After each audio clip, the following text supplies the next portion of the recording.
estructura básica que recibe el nombre de hifa, y al conjunto de las hifas recibe el nombre de micelio. Existen diferentes tipos de micelios. Algunos son reproductores, otros son para nutritivos, otros son de sostén y otros son reproductivos. Hay dos fases de hongo, es decir, algunos se pueden ver tanto como un cuerpo vegetativo como en otra fase que es una fase de resistencia, que es la de levaduras.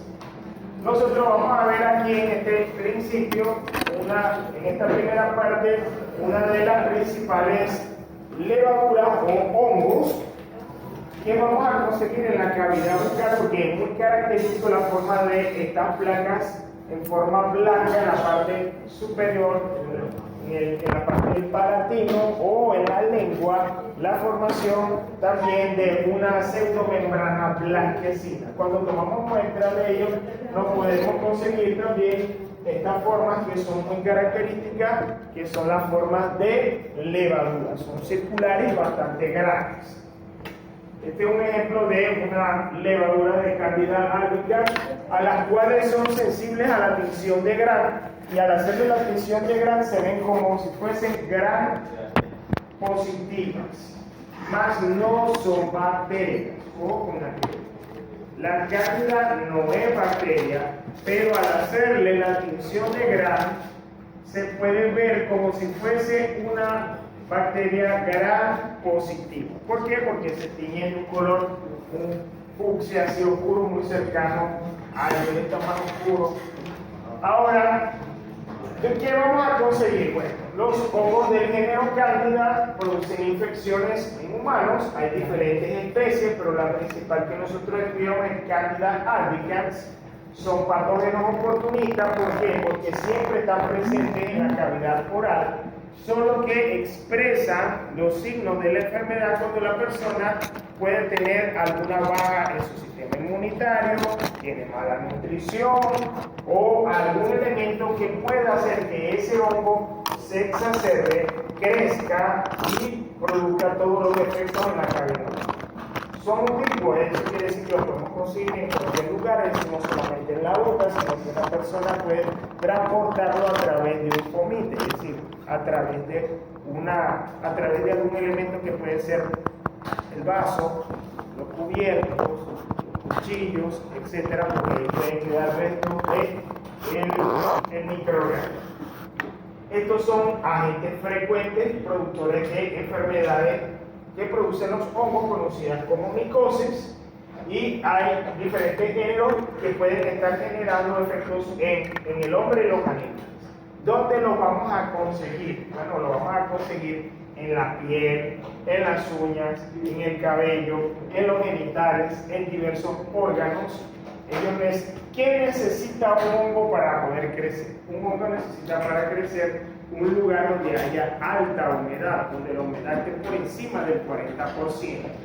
Esa alta humedad le genera a él un ambiente propicio para crecer y desarrollarse. ¿Se recuerdan cuando hicimos la práctica, o la que estamos haciendo esta semana, ¿verdad? Donde creamos un ambiente húmedo, creamos la cámara húmeda para hacer un microcultivo, pero de hongo.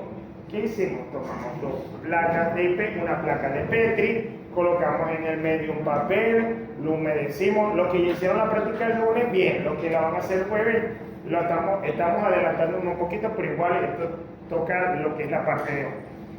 Colocamos un papel, le agregamos agua y eso crea ese papel húmedo crea un ambiente húmedo cuando yo cierro la placa. ¿Sí? Ahí la humedad debe estar por encima del 40%.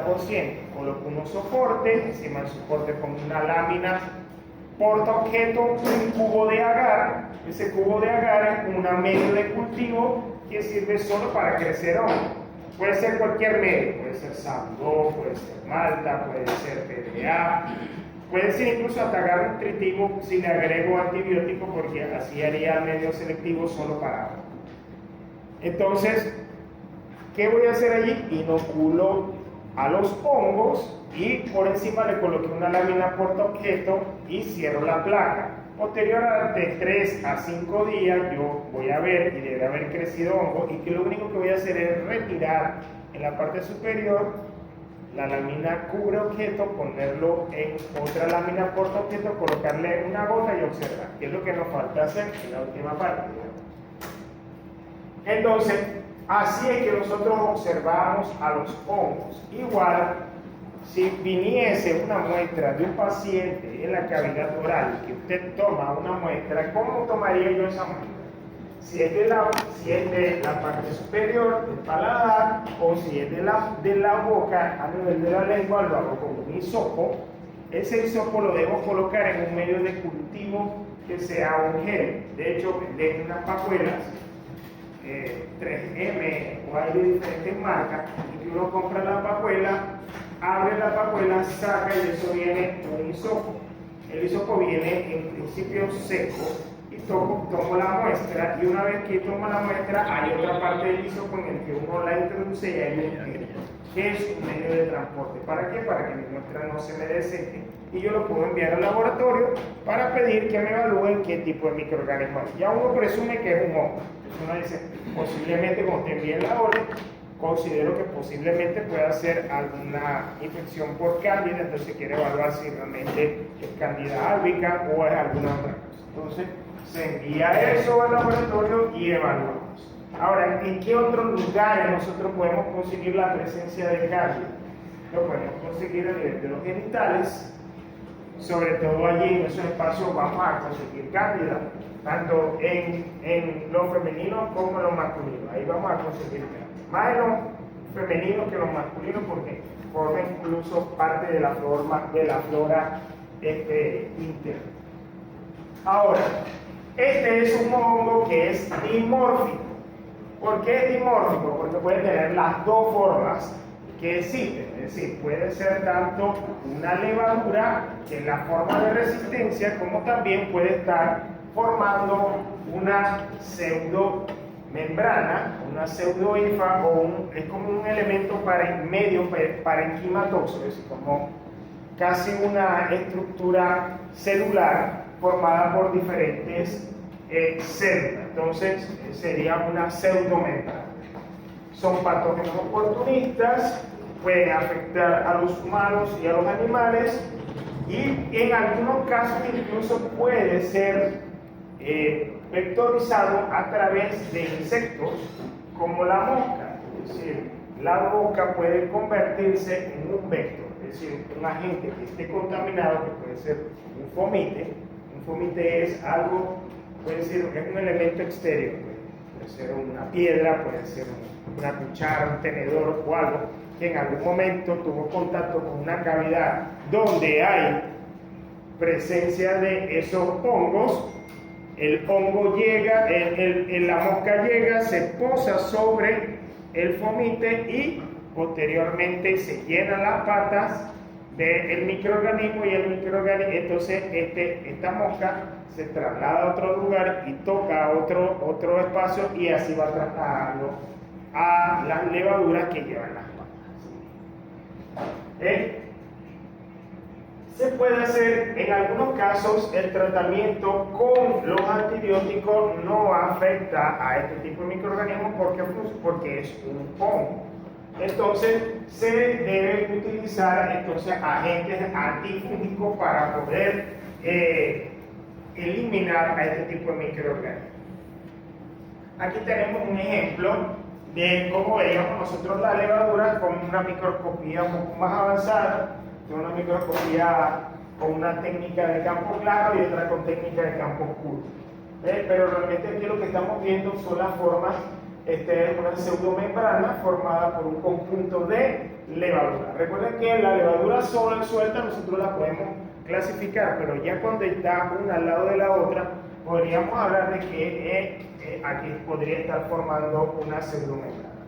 Si nosotros vemos y nos conseguimos que eso está bastante acumulado, casi que no se puede observar bien la estructura del microorganismo, nosotros le podemos agregar una gotica de hidróxido de potasio, aproximadamente al 10%, y eso va a hacer que todas esas células se digreguen y van a quedar todas sueltas, y ahí sí voy a poder observar bien las características, porque es que cuando están todas adosadas así, yo no sé realmente qué, puede ser bacteria incluso, pero entonces uno presume que por el tamaño, porque obviamente que las levaduras son muchísimo más grandes que una bacteria, y uno para realmente ver una bacteria debe estar, puede decir, por alrededor de moviéndose entre los 10 o 40x, incluso hasta los 100, para poderla ver bien. Pero esta, como es una levadura, las levaduras son mucho más grandes, y ya a las 4 o a los 10x ya yo estoy viendo bien la levadura.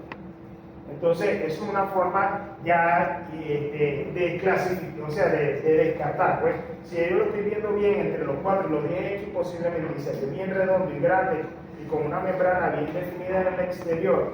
Si he hecho tinción de Gram pensando que es una bacteria y se ve Gram como una Gram positiva, y yo digo, bueno, posiblemente esto pueda ser una levadura. Ahora, cabe recalcar nuevamente que la levadura no es una bacteria, es un hongo en una forma de estado de resistencia. Bueno, este es un ejemplo de cómo lo veríamos por microscopía un poco más avanzada. Ahora, del género Candida hay varios géneros. Están el Candida tropicales, este produce enfermedades en humanos, puede producir una candidemia entre un 3 y un 66%, son virulentas, y ellos, miren, una vez que están en el sistema, pueden generar una disminución de los neutrófilos y los granulocitos, porque tienen sistemas de evasión del sistema inmunitario. Candida utilis. El Candida utilis tiene unas aplicaciones industriales, no se le han encontrado algún tipo de enfermedad producida, y son se utiliza de diferentes maneras en el área industrial. Candida cruzi se trata de un patógeno que tiene un amplio espectro, puede producir diversos tipos de patologías, gemias, endoftalmitis, artritis y endocarditis, es decir, puede producir enfermedades internas en el sistema sistemáticas, endoftalmitis a nivel ocular, artritis y endocarditis, porque se puede incluso internamente afectar al miocardio. Tiene un factor de riesgo en pacientes inmunocomprometidos. ¿Por qué? Porque las personas inmunocomprometidas que se infectan con Candida cruzi, puede ser en algunos casos mortales. En las personas que tienen HIV y que utilizan el uso generalizado de fluconazol, triazol, que es un antifúngico, este tipo de microorganismo, que es un hongo, puede afectar su salud.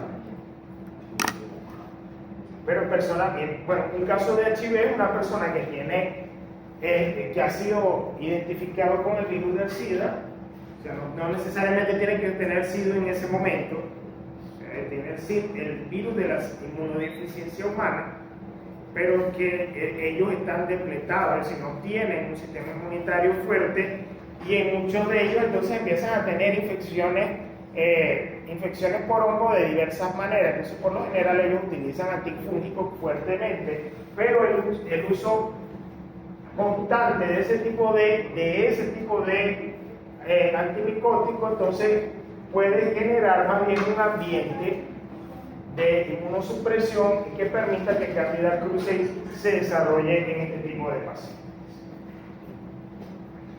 Tenemos otras cándidas, como la Candida glabrata y la Candida guillermondi. La Candida glabrata es una especie haploide monomórfica, tiene una pared que tiene una cantidad de manoproteínas que además son características para su identificación, y además esa característica nos permite también identificar ese tipo de bueno, esta también es considerada, al igual que la anterior, como una segunda o una tercera microorganismo que puede producir enfermedad a nivel del miocardio. Candida guillermoide es una especie de cándida patógena. En este caso puede producir una candidemia, es decir, internamente producir afecciones, y tiene un índice de morbilidad y mortalidad que varía entre 30 y 60%. Está presente en el ambiente, es decir, que un microorganismo que además no necesariamente necesita estar en el huésped, sino que puede estar en cualquier lugar en donde él se puede diseminar. ¿Por qué? Porque además él forma parte de la microbiota que encontramos en la piel que se ha probiótica.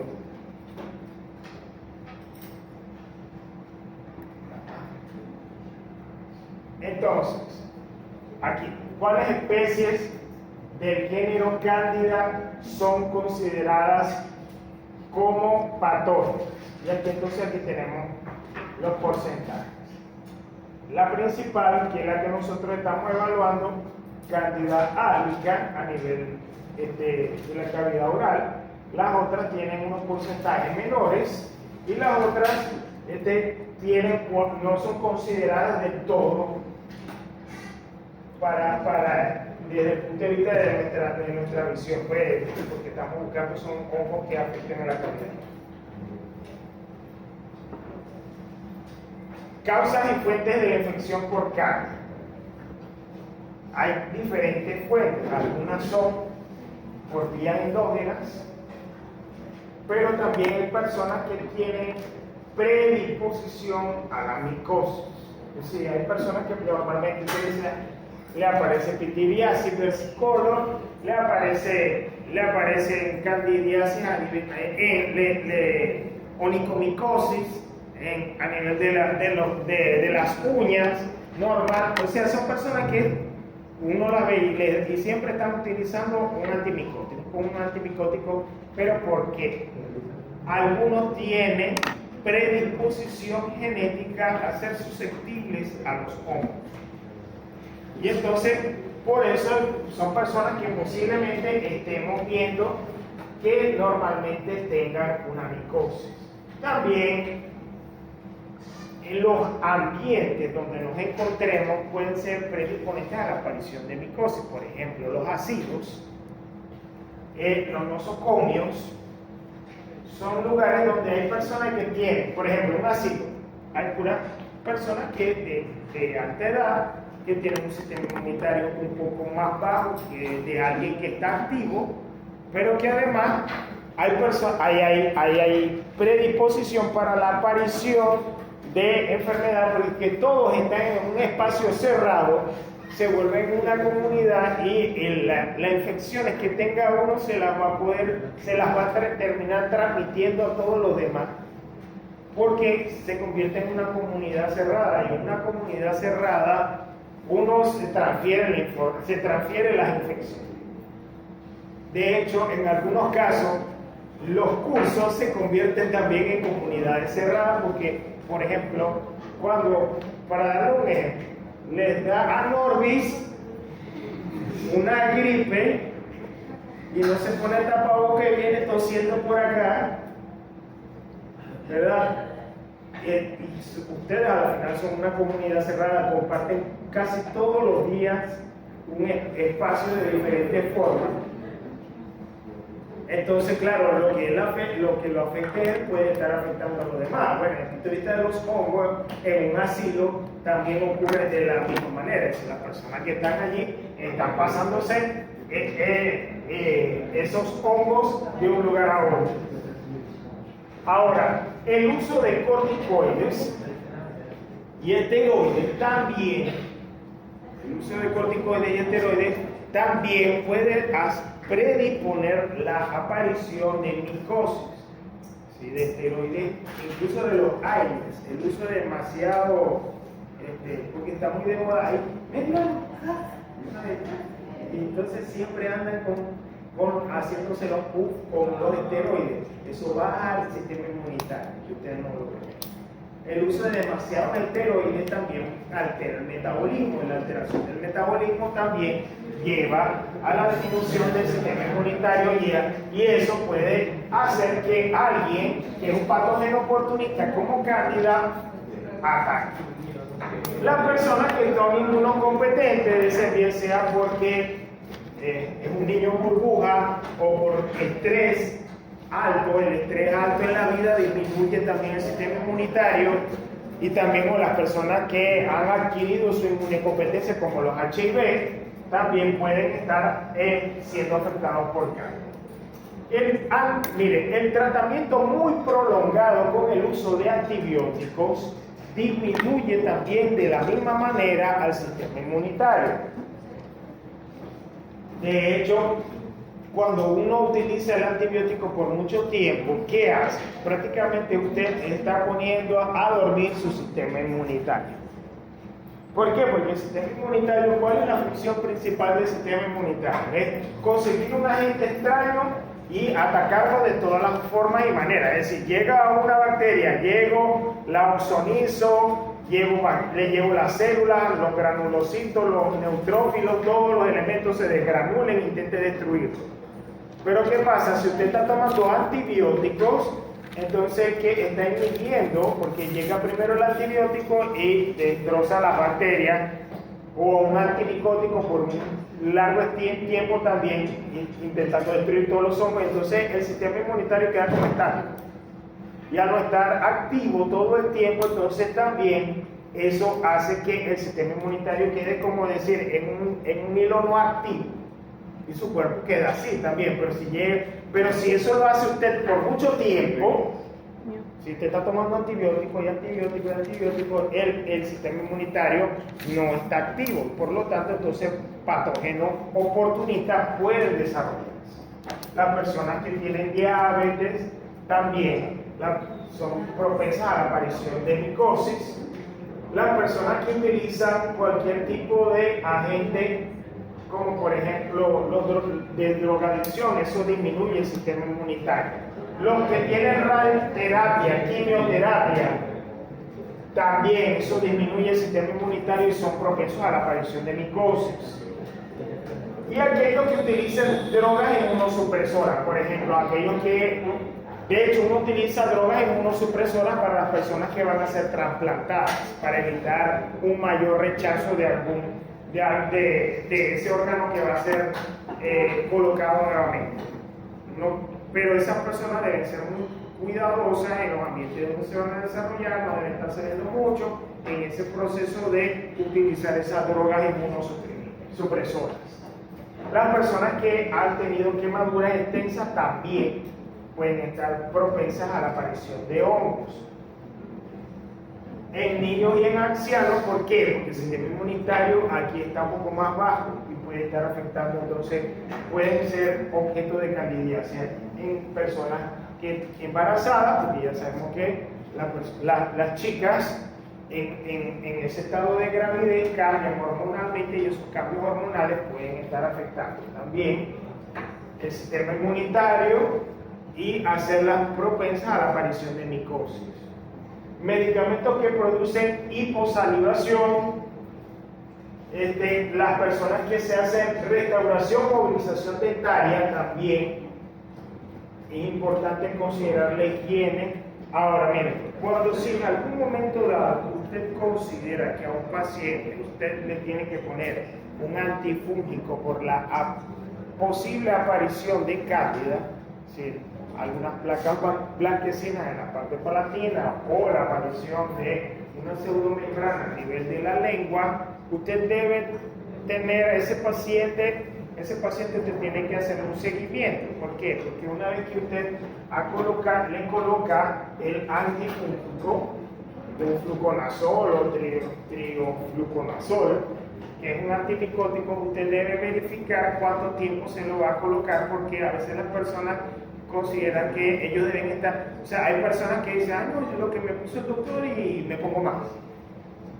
Entonces siguen tomando, pero no resulta que eso tiene una ventana de acción, y si usted lo van a ver mejor en farmacología, pero si ya supera esa ventana de acción, ya no tiene una acción positiva, sino todo lo contrario, o sea, se vuelve tóxico para el sistema, el sistema inmunitario.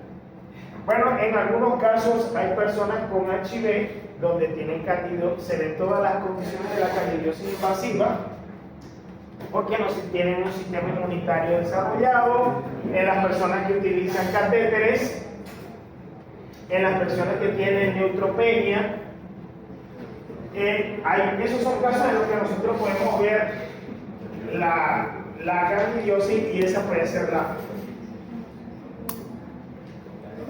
Ahora, aquí tenemos la localización de la candidiosis. Puede ser superficial, es decir, en la parte superficial la vamos a ver cutánea o mucocutánea. En la parte cutánea la vamos a ver como una onicomicosis o lo que conocemos como intertrigos. Miren, estos son onicomicosis. ¿Qué hace el hongo? El hongo crece en esa zona queratinizada, que son nuestras uñas, bien sea la de las manos o la de los pies, y empieza, o sea, tiene gusto por esa queratina y empieza a comerse. Y así como se la va comiendo, se va desarrollando y por eso se van formando estas películas blanquecinas, que no es más que crecimiento de hongo que se ha alimentado de la queratina de sus uñas. Entonces, eso es característico de una onicomicosis. La onicomicosis puede ser contagiosa, sí. Alguien que tiene onicomicosis, ¿verdad? Y se corta las uñas y viene y se lo da a alguien que no tiene onicomicosis y viene y se corta las uñas con ese se está infectando. El uso de las medias también. Medias, por supuesto, no lavadas. Ahí van a quedar restos de parte de la piel que nosotros normalmente despedimos todos los días, pero también parte de los hongos que se vienen con esa piel. Y si usted se pone esa media sucia de alguien, hermanos, compartiendo la onicomicosis. Intertrigo, miren, aquí es la aparición de este tipo de candidiasis. Ahora, Candida no es la única que produce este tipo de lesiones. Hay otros hongos. Ahora, ¿cuál es la que nos atañe más? La mucocutánea y en especial la mucofaringia, porque es posible que a nosotros nos lleguen estas pacientes con estas características. Miren, estas placas blancas en la zona palatina de ya no saben que es como si antes de llegar a la consulta hayan comido leche y se forman como unas placas blanquecinas. Yo siempre digo algo así como para tener como una idea, como cuando usted ha comido mucha leche y se le pega así la leche así al paladar, la leche en polvo, pues. Algo así, exacto. Entonces mire, se le forman estas placas que usted va allá.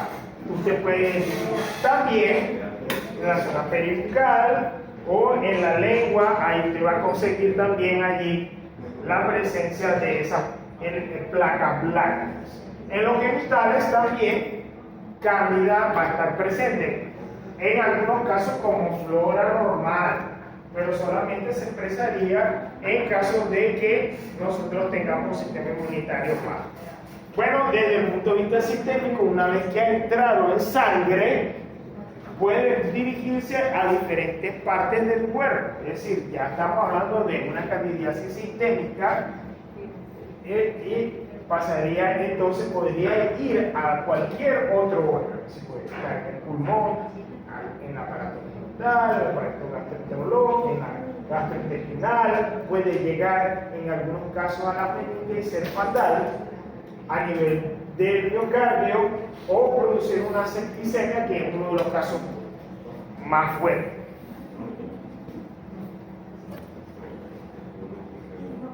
Ok, aquí vamos a ver las clasificaciones clínicas.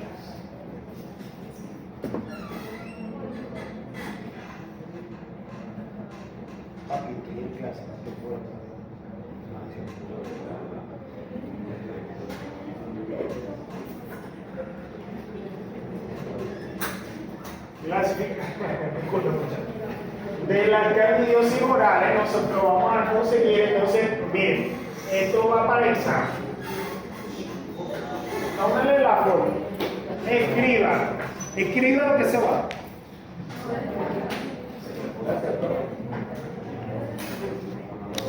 Entonces, ¿qué tenemos acá? Ahí vamos a ver todas las clasificaciones que nosotros vamos a evaluar y posteriormente vamos a ver el diagnóstico. La candidiosis aguda. ¿Qué vamos a conseguir ahí? La pseudomembranosa y la eritematosa. Miren que en la pseudomembranosa nosotros que vamos a ver lo que hemos visto hasta ahorita, que es muy característico la aparición de las placas blanquecinas. Ahora, en la eritematosa nosotros vamos a ver eritemas, ya no vamos a ver tanto, de hecho, en algunos casos incluso es posible que usted vea la transición de la pseudomembranosa a la eritematosa, es decir, que vea elementos blanquecinos, pero además vea eritemas a nivel de la cabina bucal. Ahora pasamos a la otra. Cuando ya esto ha pasado de un proceso agudo y pasa a un proceso crónico, nosotros vamos a ver entonces una zona pseudomembranosa. Miren cómo está cambiando aquí. Hay un cambio evidente producto del efecto de cándida por un largo tiempo. ¿Ven? O la generación de una hiperplasia. Esto sobre todo en las personas que utilizan prótesis. De hecho, las personas que utilizan prótesis uno siempre tiene que tener mucho cuidado porque hay infecciones y micosis asociadas con el uso de prótesis, porque es un agente extraño que él se está colocando, o ella se está colocando allí, que por muchos casos se coloca con una pega y se genera un espacio entre el aparato y la zona donde se está colocando eso, y ahí hay un aumento de la humedad, y ese aumento de la humedad puede crear también un ambiente propicio para el crecimiento del microorganismo. Por eso entonces las personas deben tener mucha higiene en esa zona, sobre todo cuando están utilizando ese tipo de aparato. Bueno, las otras lesiones asociadas a la cándida, uno es la quelitis angular, es característico de una persona que tiene cándida. O sea, no es que usted cada vez que vea a alguien aquí tenga una quelitis a este nivel, o sea, que uno lo vea así, pues uno puede presumir varias cosas. O que sea una persona que está tomando muy poca agua, es decir, que tenga una deficiencia de agua por un tiempo prolongado. De hecho, las personas que van al desierto, que se van de excursión y que no toman agua por un tiempo prolongado, se desecan y entonces hay una pérdida de agua y puede aparecer como unas pequeñas, pero es transitorio, o sea, desaparece.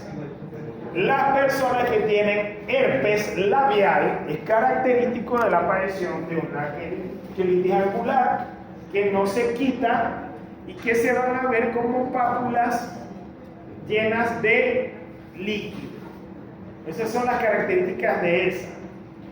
Y la otra, en este caso, la producida por cándida, que se ven como si fuesen, para decirse en términos coloquiales, un rasponazo.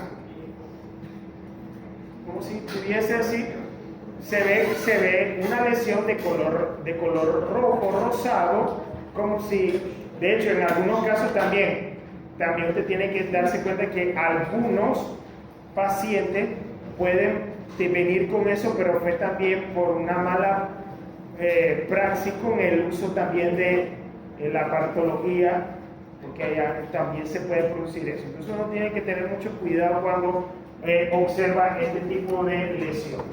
La otra es la estomatitis protésica, que en este caso es una estomatitis producida por cándida por el uso del aparato. Y la otra es la glossitis rómica, que es una característica clásica de candidiasis, que es la aparición de una lesión en la lengua con la forma de un rombo. Miren aquí, es como si fuera un rombo por aquí. La glossitis rómica. Esa es característica de una candidiasis.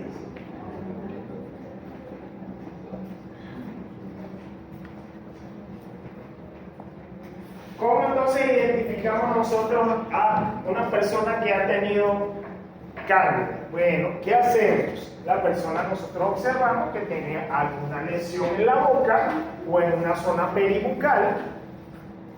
Hacemos entonces el examen clínico interrogatorio. ¿Qué preguntaríamos? ¿Dónde vive usted? ¿Con quién vive?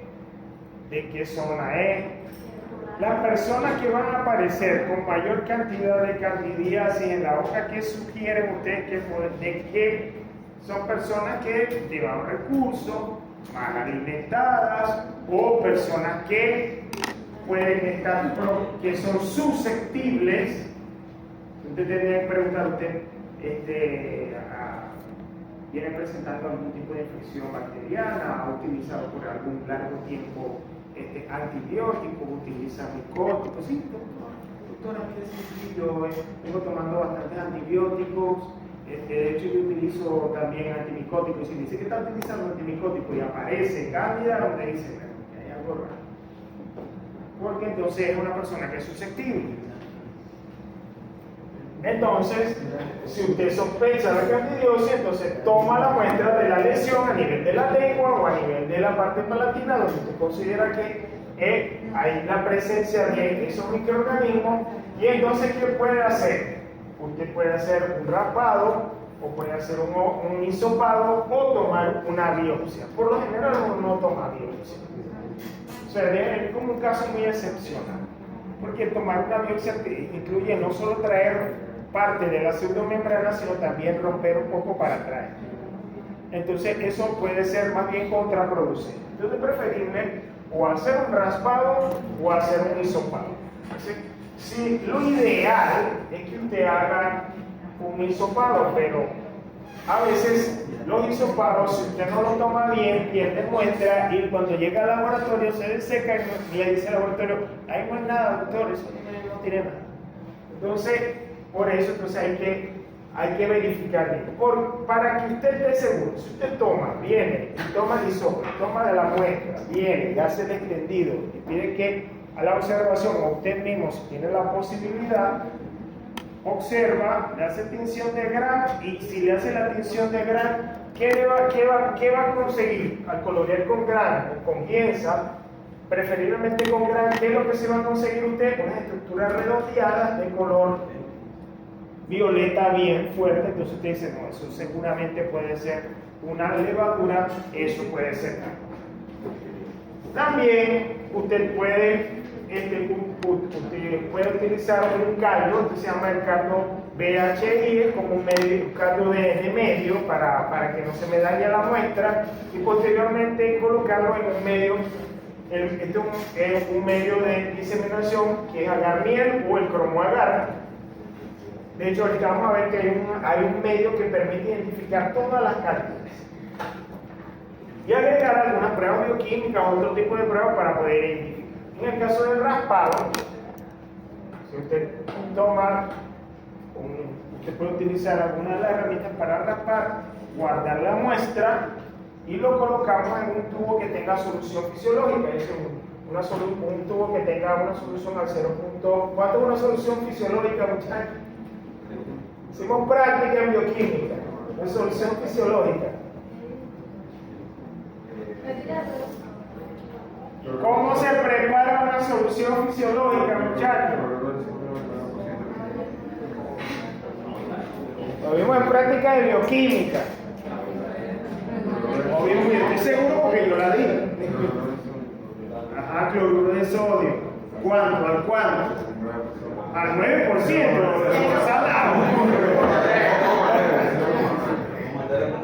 ¿Ah? 0.5, no. 0.9 pesos sobre oro.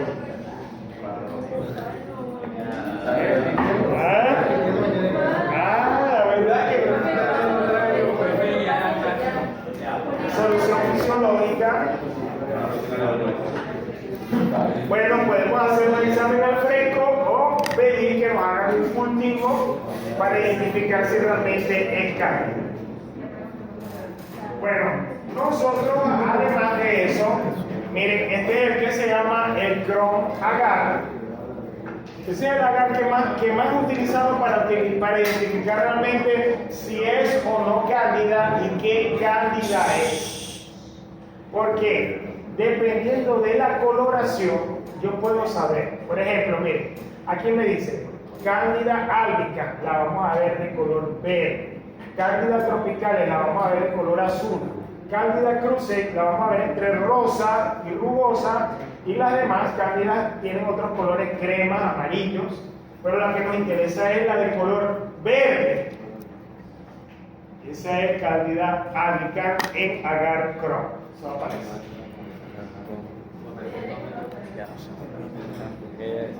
Histoplasmosis es otro tipo de micosis que a nosotros nos interesa. La histoplasmosis es una micosis profunda. Diga.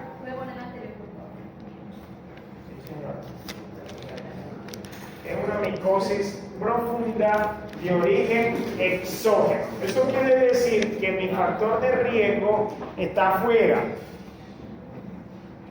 no como cándida que es de origen endógeno, es decir, porque está adentro, en la cavidad bucal, forma parte de la flora, solo que en algunos casos, como es un patógeno oportunista, se desarrolla. Este es diferente. Histoplasmosis, la histoplasmosis es producida por histoplasma capsulatum, que es un agente externo. Histoplasma capsulatum es el agente biológico,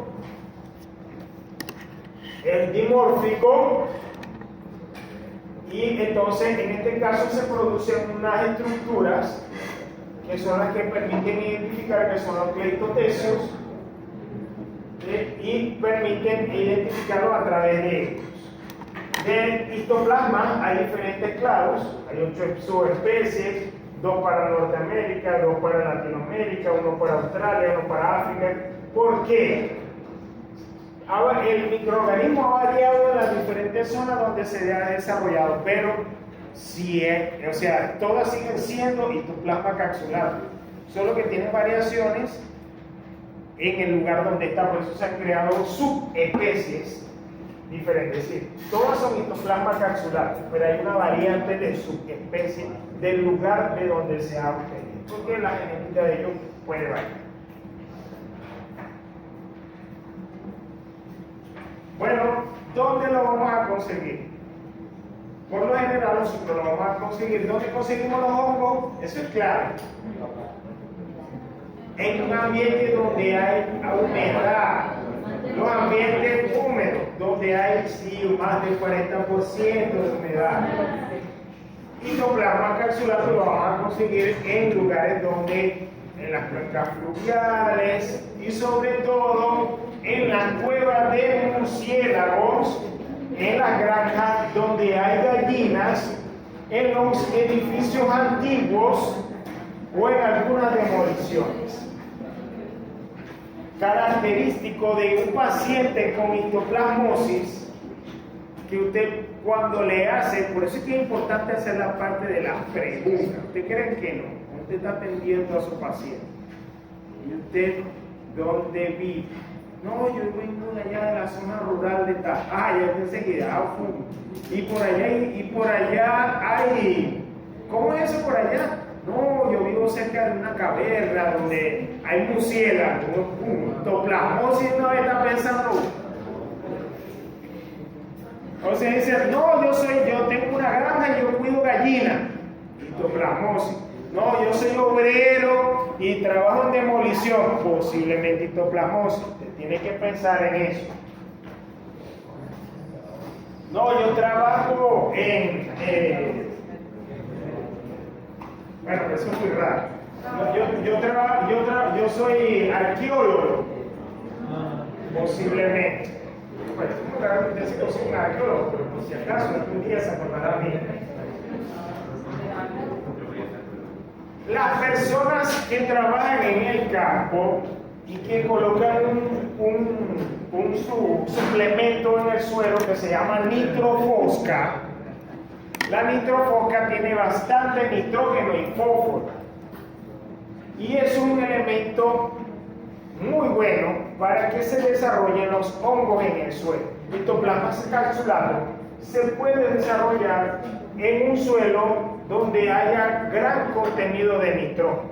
Es decir, un suelo que haya sido, dice, no, ese suelo ha sido fertilizado. Bueno, quieren colocar bastante nitrógeno y fósforo. Es posible. Pero no es muy común, no es muy común. Bueno, entonces, aquí entra. Características para poder identificar a Ectoplasma capsulado. Es un hongo saprobio, es de forma anamórfica, lo podemos encontrar en el suelo, se puede presentar como moho o como levadura, se desarrolla a 25 grados y tiene dos tipos de formas de esporas asexuadas: las macroconidios y los microconidios. Los macroconidios tuberculados y los microconidios. Los macroconidios tienen una característica muy especial, tienen unas paredes gruesas y unas proyecciones que pareciera que fueran unos dedos, son digitiformes. Y esas son las que nos ayudan a nosotros a identificar a Ectoplasma capsular. Los microconidios, que son paredes, son unas esporas, pero tienen unas paredes lisas y delgadas y son pequeñas. Y esas son las que se inhalan en el peso. Cuando llegan, por lo general, ahora, en la actualidad, los espeleólogos, que son la gente esa que les gusta estar metiéndose en cavernas, y cuando vez que consigue una caverna se mete, entonces utilizan en la actualidad, son unos barcos, unas máscaras de oxígeno. ¿Por qué? Porque en esas máscaras, en esas cuevas donde hay bastante murciélago, el guano del murciélago que cae, todo eso de los excrementos tiene gran cantidad de fósforo y nitrógeno. Entonces es un espacio donde hay alta humedad, cantidad alta de fósforo y nitrógeno, y un espacio cerrado propicio para que se desarrolle ¿quién? Ectoplasma capsular. Entonces, esa gente que se va para la expedición para ir a ver las cavernas de los murciélagos y no llevan un buen tapaboca o un sistema que les permita respirar adentro, seguramente se va a venir con los microconidios que se inhaló cuando entró a la caverna. Por eso tienen que tener mucho cuidado a esa gente que quiere estar haciendo espeleología. Cuando nosotros observamos en el micelio, es decir, la parte, vamos a ver toda esa estructura reproductiva y vamos a identificar a los macroconidios tuberculados con forma digestiforme. Miren, que parecía que fueran como unos dedos. Y los otros van a ser los microconidios, estos que están aquí, que son característicos. Entonces, si yo le digo cómo se identifica el Ectoplasma capsulatum a nivel microscópico, usted dice, profe, debe presentar dos elementos básicos. Uno que son los macroconidios y los otros que son los microconidios. Los macroconidios con una tuberculado con forma digitiforme y los microconidios que tienen una forma esférica con una cubierta lisa.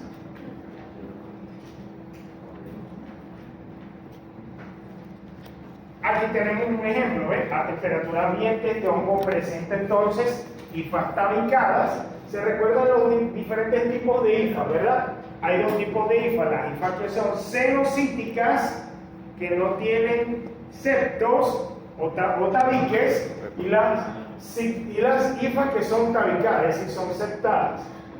En este caso, Ectoplasma capsulatum tiene una serie de hifas que son tabicadas, presentan hifas delgadas tabicadas con cortas ramificaciones laterales y en algunos casos tienen una cierta capa de mucopolisacárido que le da así como un aspecto espinoso. Pero aquí miren, esta es la característica de que, si yo le digo, aquí estaríamos observando que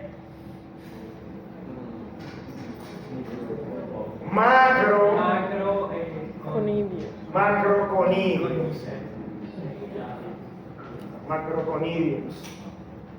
¿Qué forma tienen los macroconidios? Son de flores.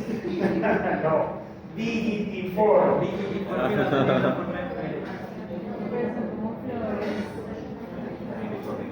dicho, oh, no.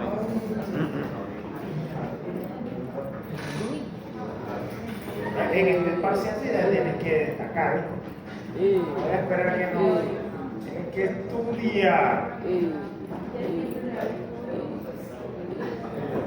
Pero ya sabes. Ok. Histoplasma capsular. Entonces, miren, ¿se recuerdan que yo les dije que había una variante dependiendo del lugar donde...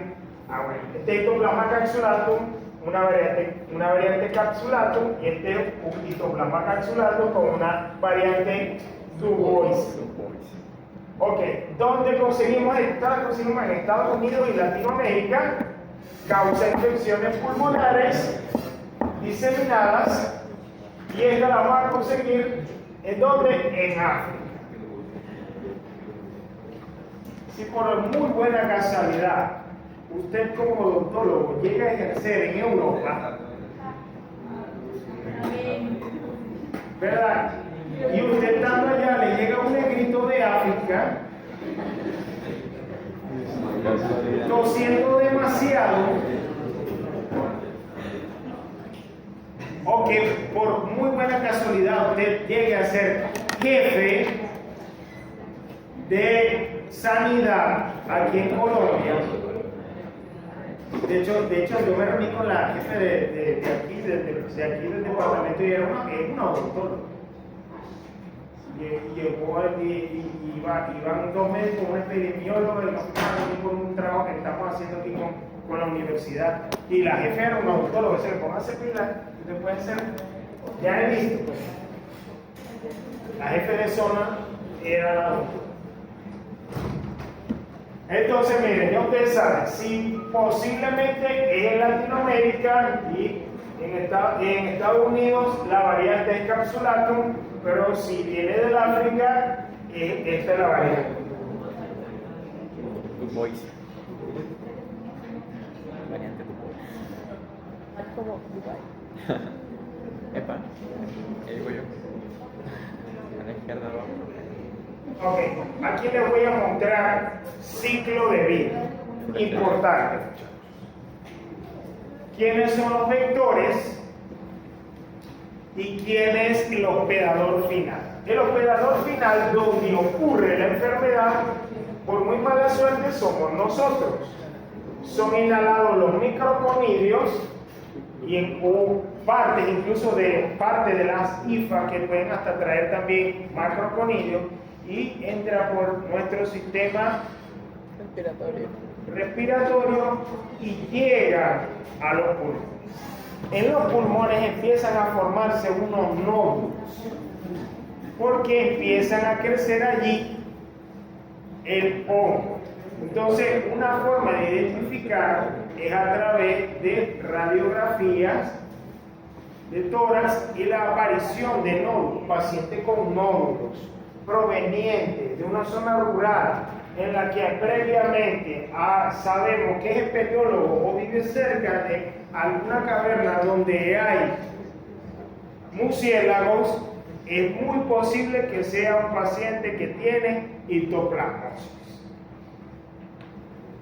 ¿Cómo entonces? Bueno, estos microorganismos que se pueden encontrar en el suelo o en el guano, en un lugar, en el guano es el excremento del murciélago, eso es lo que llamamos guano, que tiene gran cantidad de nitrógeno, se desarrollan, yo lo veo tanto así,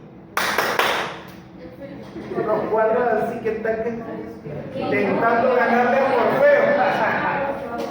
¿Ah? Sí, aparte, usted va a tener que hacer así, se paran y hagan así. ¿Ah? No, para usar tips, si va a pasar un día, los dedos saliendo y llegan más dormidos todavía. Ok, muchachos, acá. Un suelo con alto contenido de nitrógeno en el que se desarrolló el hongo, posiblemente puede ser incluso, puede utilizar como vector, en este caso a aves, a murciélagos, y esto genera aerosoles en lo que va pasando la gente, entra a la caverna, ese ambiente denso, y entonces entra por vía aérea hacia los pulmones y ahí empieza a desarrollarse un proceso. Las personas que les gusta los animales veterinarios, a los que les gusta, yo tenía un amigo que le encantaba eso. ¿Ese murciélago? Le encantaba. Ya no. No, gracias a Dios que le haya dado.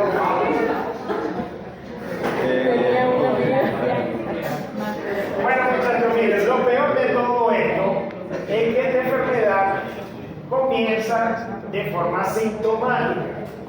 Es decir, la persona va y hace su espeleología, se mete dentro de la caverna, no se pone guantes, no se pone bien la bota, no lleva su tapabocas, y se mete 1, 2, 3, 4 y 5 veces y tragando macroconidia y microconidia por largo tiempo. No tengo nada, no me ha pasado nada. Resulta que la enfermedad, su primera fase, pasa como asintomática.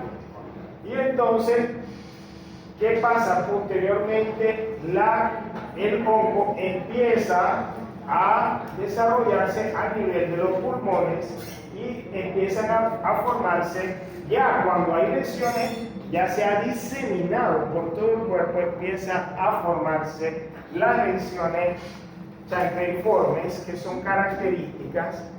De hecho, hay una prueba de histoplasmosis a nivel de la piel, en el que uno toma una muestra de una persona, lo coloca en una lámina, ponen parte de la sangre y hay una prueba de reacción con látex, colocas la muestra y se aglutina. Y si se aglutina es positivo, si no se aglutina es negativo. Es una prueba rápida para identificar histoplasmosis en personas. Pero bueno, en el peor de los casos, esas lesiones son fuertes y se pueden aparecer en diferentes partes del cuerpo, incluyendo en la zona peribucal y en la cara.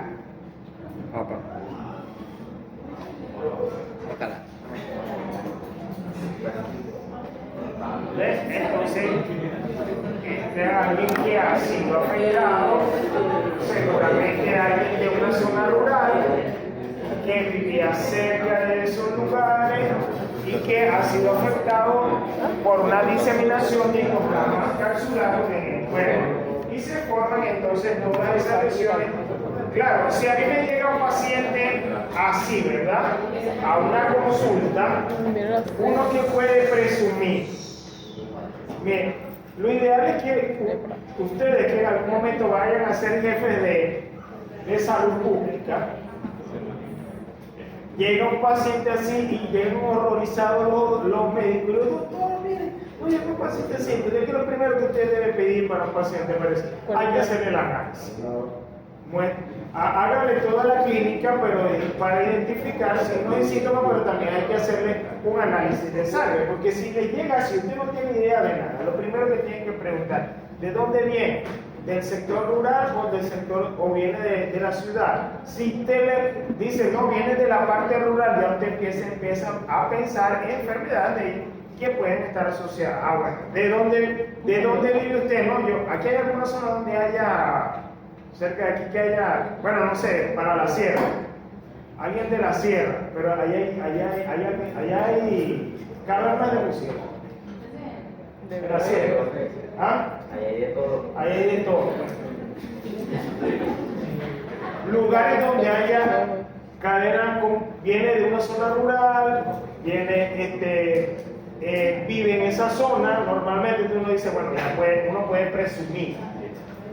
Claro, uno tendría que ser muy experto para verlo así y decir, no, tiene histoplasmosis. No, eso no es así.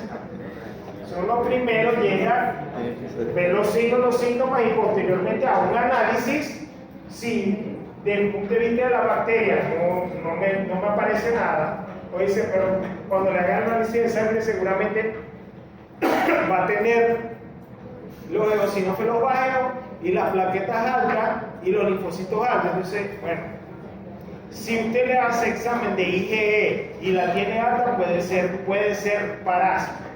Pero si le hace IgE, examen de IgE y no la tiene alta, o puede ser bacteria o puede ser. O sea, ya uno ahí empieza a descartar. Bueno, entonces uno dice, bueno, vamos a hacer una prueba de histoplasmosis o más, que es algo más característico. Si tú tienes la IgE baja. Si te tiene alergia, puede tener más IgE en el cuerpo. Claro, las pruebas genómicas te dicen todo, pero el resultado de las pruebas genómicas son caras. Usted como jefe de salud, primero tiene que ir por lo más barato. Oh, vale, que pagan en Madrid. No puede ser. Ahí no quiere que no, Mira, Bueno, a partir de la inhalación del hongo, yo creo que pierden. se convierte en su levadura, es decir, pasa de un estado propio en el donde se macroconillas y microconillas y él se convierte como un hongo dimórfico y entonces empieza a ser atacado por el sistema inmunitario, por los fagocitos y los macrófagos. De hecho, los macrófagos son los principales fagocitos.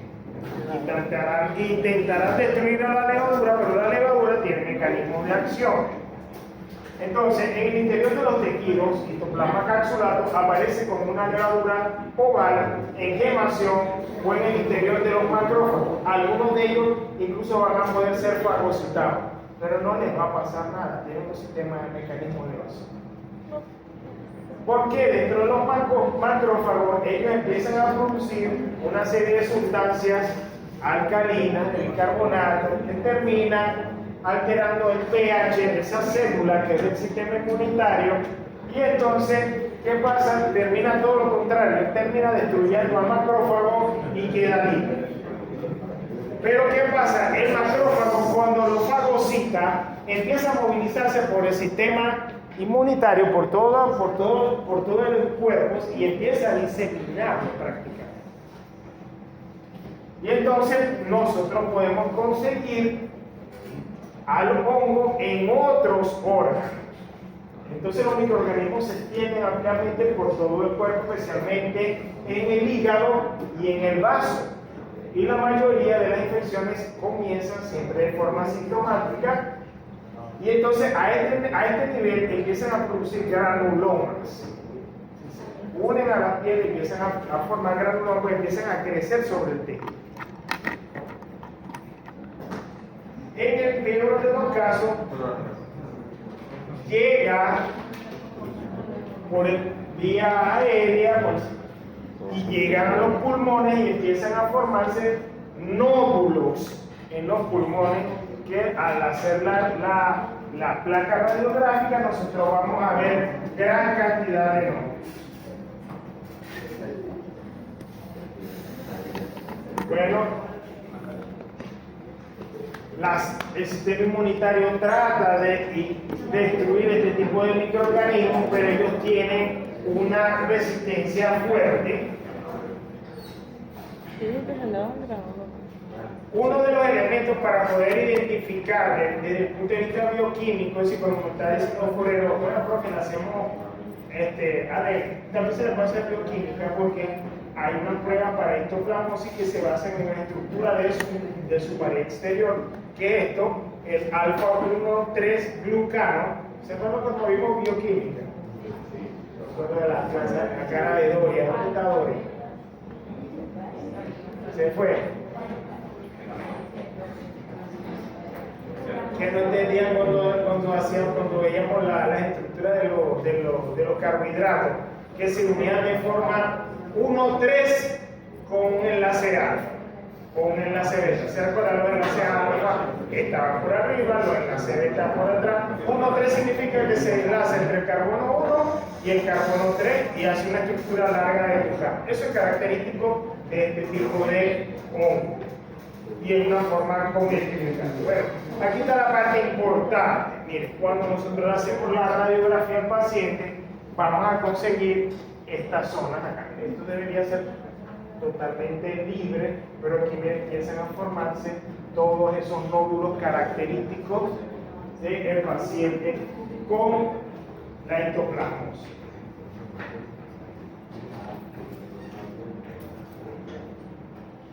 Entonces, ¿qué pasa? Donde se empieza a desarrollar, se forma un nódulo, y eso es característico de este tipo de... Hay otra que se parece, te la vamos a ver.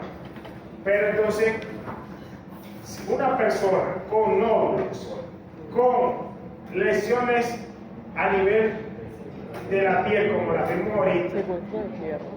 ahí sí presumimos que es él, y que venga de una zona donde hay murciélagos o cavernas, uno ya presume que eso es infectado.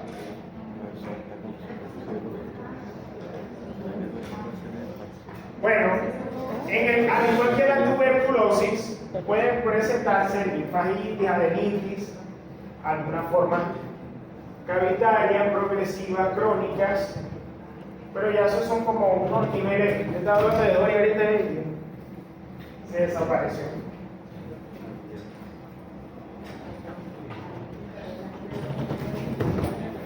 El peor de los casos, la aparición de un mitoplasmoma. Se presenta un gran grupo de linfocitos que están intentando destruirlo a los hongos a nivel del pulmón, gran cantidad de macrófagos, y se forman unas células gigantes multinucleadas, que son propias de nosotros, pero entonces que son agregados de el hongo, junto con los linfocitos, junto con los macrófagos, todos peleando como en el mismo lugar, a nivel y cada vez eso se hace más grande. ¿Qué hace eso? Le da una disminución de la capacidad de intercambio gaseoso y por lo tanto las personas empiezan a ahogarse, o sea, mueren por asfixia.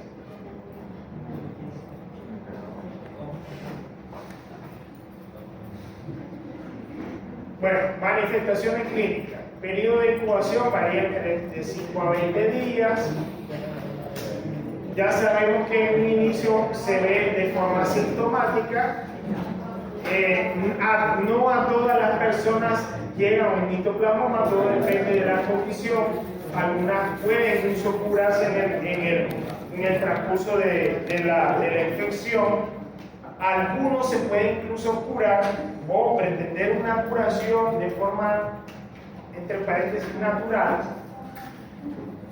sin el uso de antimicóticos, solo que si vuelve a estar en contacto con la zona o el factor de riesgo, es posiblemente que entonces pase de algo agudo a algo crónico. Entonces, obviamente que vamos a ver todos los efectos que hemos visto.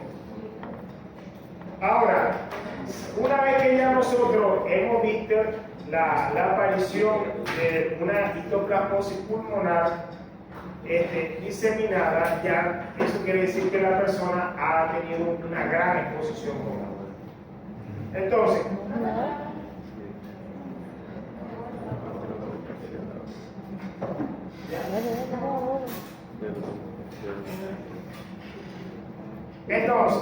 aquí vamos a ver las infecciones por histoplasmosis y su clasificación.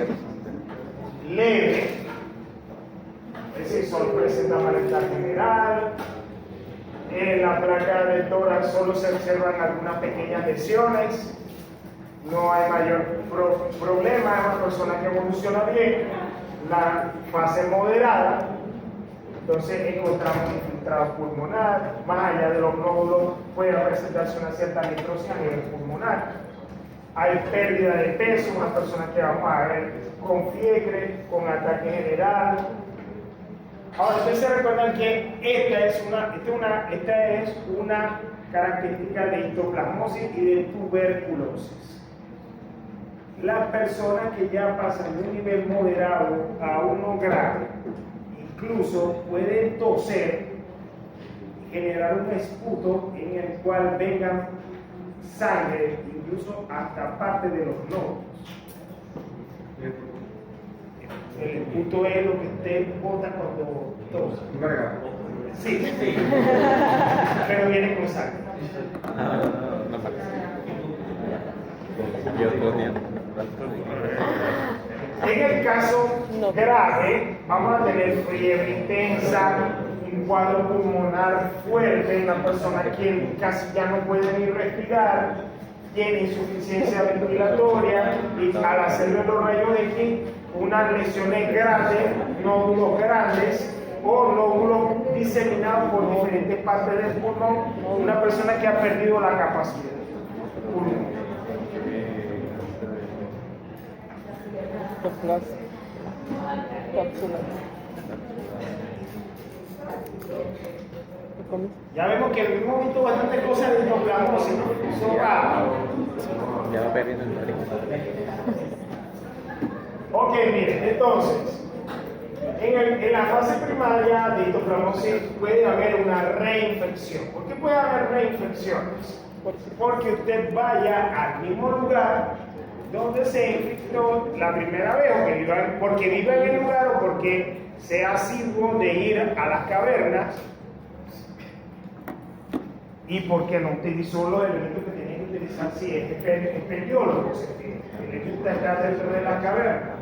Entonces, al principio la sintomatología va a ser mínima, la serología siempre es débil en esos casos, no es fácil de identificarla, aunque se hagan análisis dentro de hemorreacción no se va a identificar. Entonces, por lo general, este tipo de enfermedad uno la consigue cuando ya es grave. Sí, cuando ya ha pasado la fase benigna, digamos, porque se cursan como asintomáticas. Ya cuando se ven los signos y los síntomas es porque ya ha hecho afección. Entonces, ¿qué es lo que uno sugiere? Que las personas que viven cerca de esos lugares y que por alguna causa ya ha sido identificado alguien con histoplasmosis, que a la población se le dé una charla de que cuando vayan a esos lugares lo hagan con su debido elemento, se pongan guantes, se pongan botas, se pongan las máscaras, porque seguramente que si se meten allí es posible que se esté contaminando con los macro y microconidios y le pueda dar histoplasmosis. Bueno, miren, aquí hay un ejemplo de ulceraciones a nivel de los labios por histoplasmosis. Por eso es que esta es una persona, ¿ah? La anterior.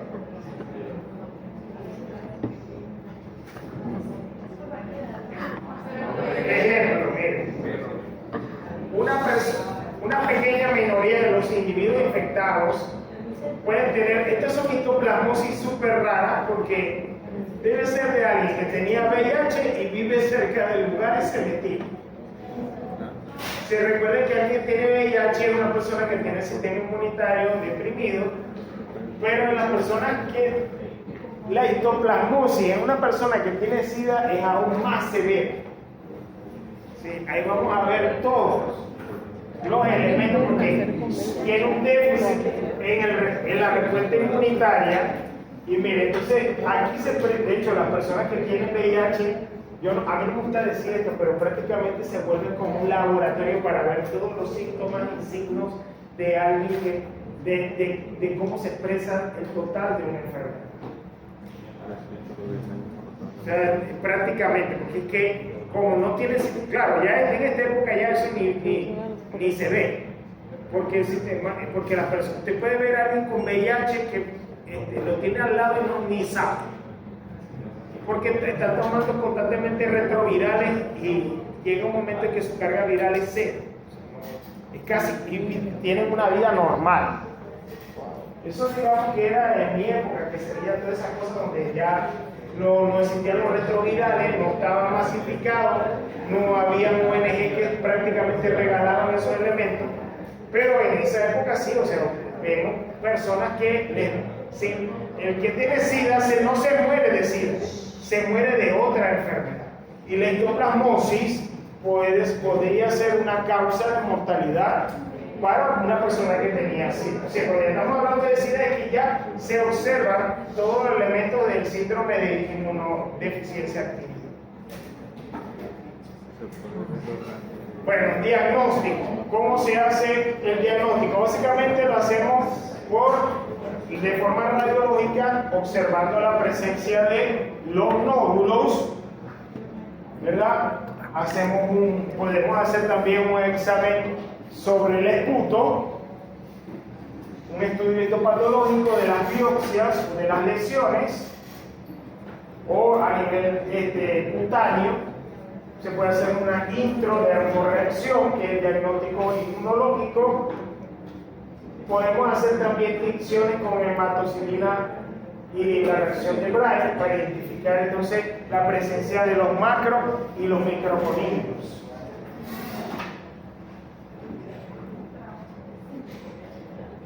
Se puede hacer una reacción inmunológica que se llama un radioinmunoensayo por ELISA. Y bueno, la que digo foreo, profe, utilizamos una vez los ácidos nucleicos. Es un laboratorio que tiene plata, que hace análisis de ARN o de ADN. ¿Ah? Cuesta plata. Me imagino será más. ¿Sabe usted cuánto cuesta hacer un análisis de ADN? Bueno, no, pero si ya usted lo tiene tipificado, debe estar como alrededor de una muestra entre 100, de 100 a 200, más o menos vale, una muestra. ¿Pesos? Si ya usted lo tiene tipificado. ¿Ah? ¿No aquí? Salud dental. Bueno, pero es una muestra. Con una muestra, pero por lo general uno lo detecta todo en una muestra, uno tiene que hacer varios. Pero por lo general, mire, uno siempre antes de llegar a esta, que es la más cara, por lo general hace las otras, las inmunitarias, las pruebas inmunológicas. Las hacen en orina, las hacen en sangre, todo depende, pero si ya uno ve que ve los síntomas y eso, uno lo que hace utiliza esta para terminar de verificar que es una endoplasmosis, y si te da, obviamente que te da la de prueba de DNA, te da positiva, ya uno ya dice, bueno, ya, obvio, ya eso es endoplasmosis, no hay más nada que hacer. Ya. Estoy cansado, tío. Si la muestra ha sido tomada, llevada para el laboratorio de microbiología, bueno, nosotros utilizamos cultivos, son cultivos de referencia para identificar a microorganismos. De hecho, se utiliza el medio saburón o el agar miel también para hacer crecer este tipo de microorganismos.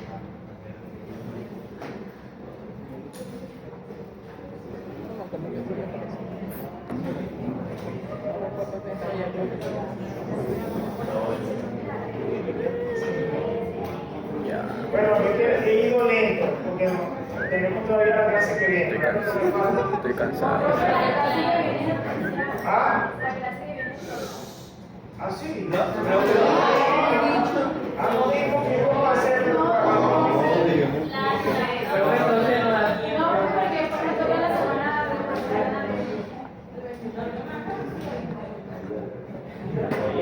Ah, bueno, pues, ¿será que lo vamos a llenar a las 4 por lo que falta?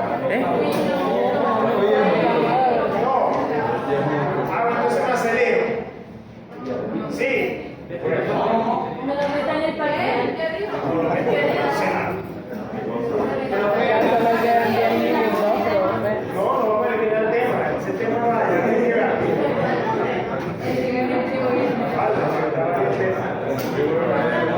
El principal elemento que se utiliza para la histoplasmosis en un texto de tratamiento es el uso de itraconazol o ketoconazol. Son los mejores utilizados. Sin embargo, el uso de itraconazol es muy bueno para la eliminación de las lesiones.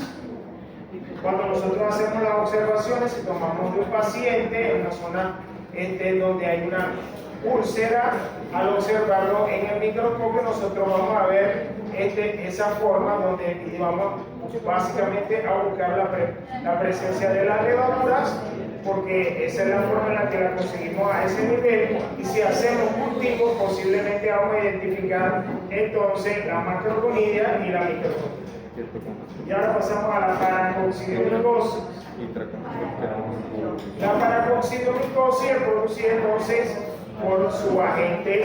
La paracoxidomicosis en este caso también es una micosis de origen exógeno, característico de América del Sur y América Central, en los demás no se consigue, y en este caso es conocido por un agente teológico que es el paracoxicoide brasilense, es de alta la prevalencia en Latinoamérica. Es decir, si usted le dice paciente que viene de Europa, posiblemente paracoxidiomicosis, mentira, solamente en Latinoamérica es donde hay mayor prevalencia. Alta prevalencia en Latinoamérica, entonces se transmite por inhalación del micelio. Recuerden que el micelio es el conjunto de hifas de ese hongo. Tiene un lugar entonces específico donde se coloca ya en los pulmones y se puede diseminar a otro. Ahora, ¿cómo es ese micelio? Bueno, hay clamidogonidias, se forman colonias irregulares de esos micelios que fueran como si fueran peludos. De hecho, aquí la estructura es una estructura ramificada con identificación a su nivel exterior de la pared, que es el beta-glucano, característico de este tipo de microorganismos. Entonces, ¿qué vamos a tener? Presencia de levaduras, que es la forma parasitaria, es decir, esa es la forma que nosotros vamos a identificar. Aquí lo vamos a ver. La forma de levadura tiene esta estructura que es muy característica, que pareciera que fuera la forma de un timón de un barco. Que tiene como una parte central y los otros elementos al exterior. Parece una flor, no es una flor, es una forma de timón. Y la forma micelial, que está conformada por una estructura, una hifa talicada que termina en una zona donde están los cuerpos fructíferos de forma que tiene una forma oval. Epidemiología, ¿dónde lo vamos a conseguir? En Latinoamérica. Importante, personas que trafican, que venden o que siempre están en contacto con animales silvestres como el armadillo, se considera un reservorio de este tipo de hongo. Es decir, personas, se lo comen. Si usted no lo lava bien, posiblemente se está comiendo eso. Pero estamos hablando de personas que lo tratan, se lo llevan, lo cargan, lo guardan, lo venden y demás. Paracoxidiosis brasilense posiblemente. Entonces, ¿cómo está eso ahí? Bueno, fácil micelial, pero una vez que entra al cuerpo, entra en forma de resistencia y se convierte en la levadura que tiene esa forma característica que es la de tinta.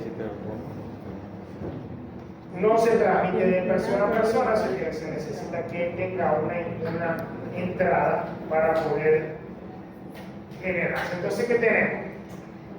Una vez que la conidia llega al pulmón, se unan las proteínas de la membrana celular y entonces que estas conidias empiezan a transformarse y generan lo que nosotros conocemos como el complejo primario.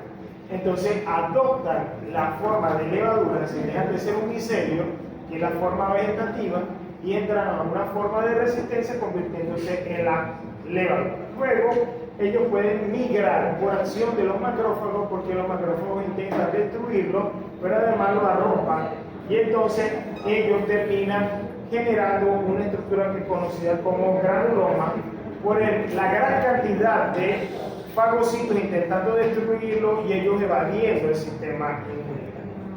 Entonces, esos granulomas oprimidos con gran cantidad de levaduras se mantienen en el lugar y además pueden hacer afección a nivel del pulmón. Entonces, con el tiempo, estas levaduras se pueden diseminar a diferentes partes del cuerpo.